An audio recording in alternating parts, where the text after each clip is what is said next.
Check 1, 2. Go! Curious about real estate? Yes! Then you've come to the right place. Get the knowledge you need. Get over the fear and get started. This is the Michael Quarles Real Estate Show with your host, Michael Quarles.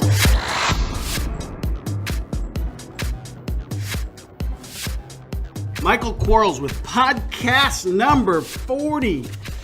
Thank you guys for sending in your questions. And remember to send in your questions at support@bsffacademy.com. One more time, support@bsffacademy.com. Question number 1.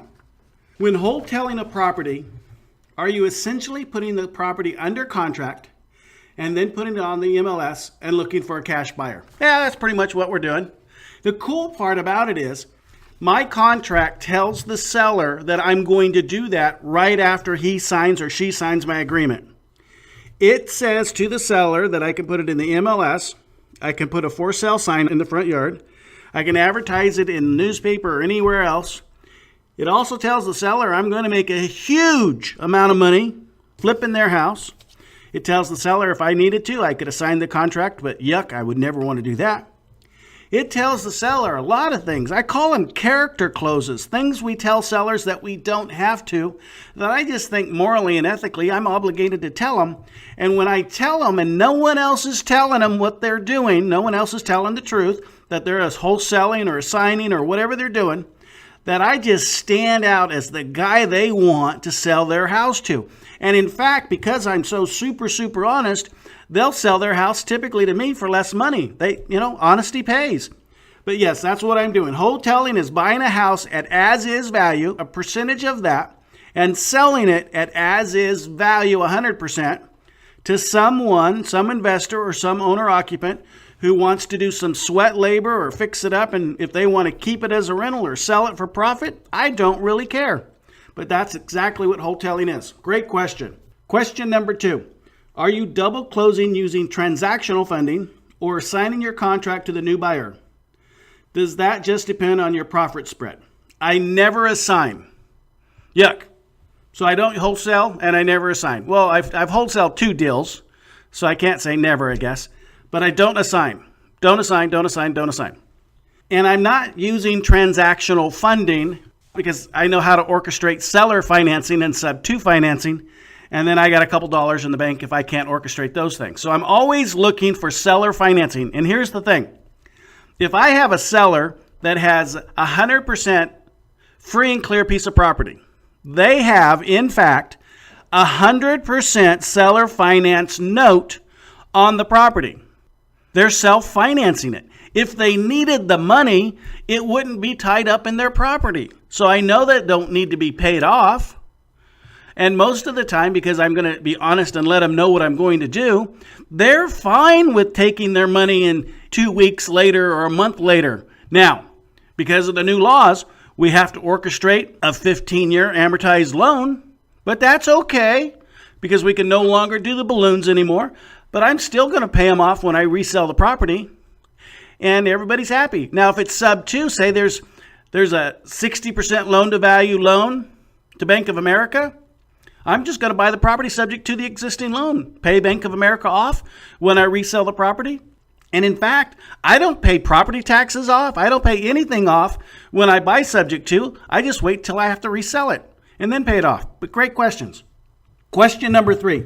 Do you put property under contract using an LLC or a trust and then sell the interest in the LLC or trust?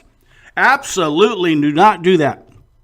I buy because I'm a massive investor, which means I have dealer status. I put everything I buy either in a subchapter S corporation or occasionally I'll use a trust. Now, I'm never passing the trust.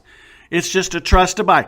And before you put something in a trust, you take that trust down to your closing company and more importantly, the title company, and confirm with the title company that you have the right, based upon that trust, to encumber that property and sell that property.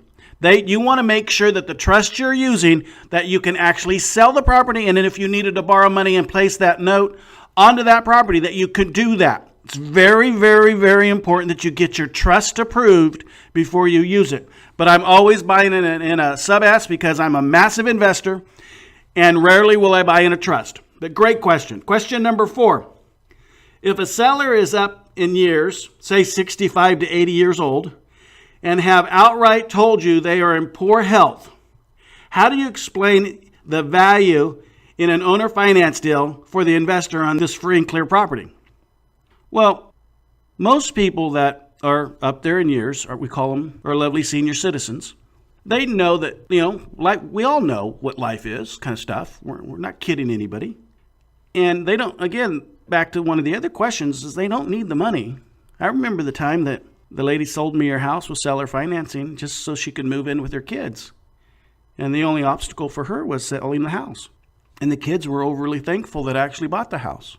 And so it's real easy to explain. We just have to be super honest and morally and ethical. I mean, legal will fall into place if things are morally right and ethically right. Now, here's the deal when we're dealing with senior citizens.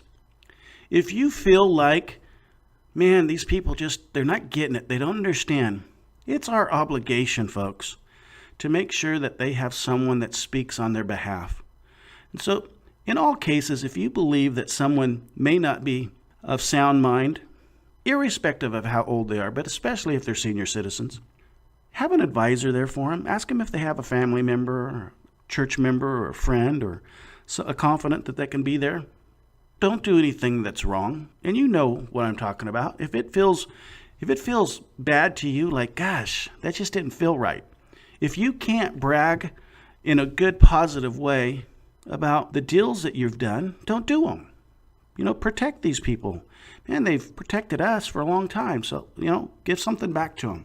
Explain what a seller finance transaction is, what you're going to do with it. In my case, I'm going to get a seller finance transaction. I'm going to typically pay it off in a couple weeks. And that's okay. And just fall forward. Be polite. Be nice. Be honest. Be ethical. Question number 5. How did you get your first real estate deal? Oh my goodness. Are you going to make me answer this question, people? Okay, here. I don't even want to tell you, but now that someone asked me, I have to tell you. I'm a teenage adult. So I can't even drink legally, kind of thing. Craziness. I've enlisted in the Air Force and I'm waiting for my enlist date. And I open up the newspaper and I see a Century 21 ad for a vacant R2 lot. First of all, I had no clue what R2 meant. I learned. Second of all, I had no business opening up the newspaper because I was supposed to go into the Air Force. But I did.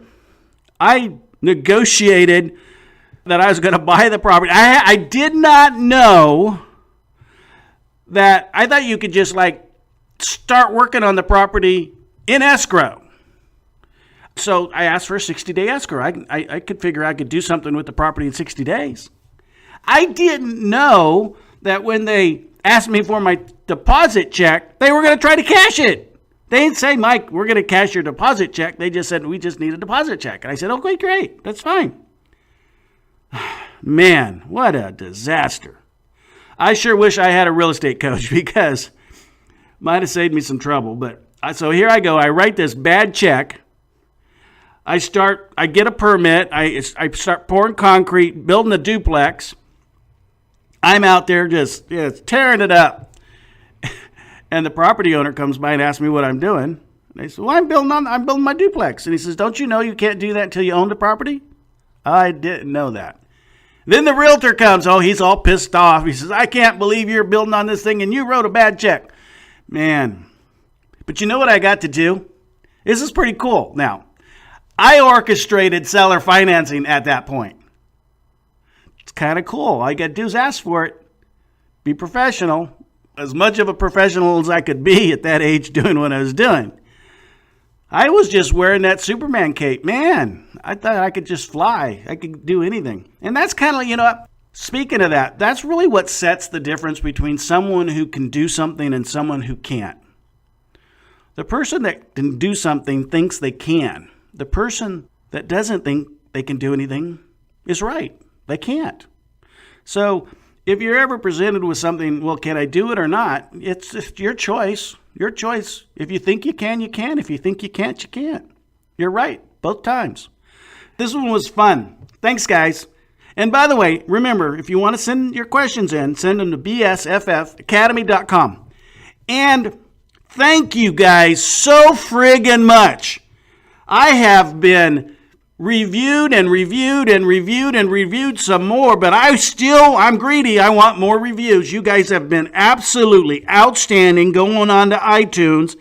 And man, I'm just getting this big old fat head. I like it. So, keep it up. But man, I appreciate it. I really appreciate the fact that you guys are liking what I'm doing here.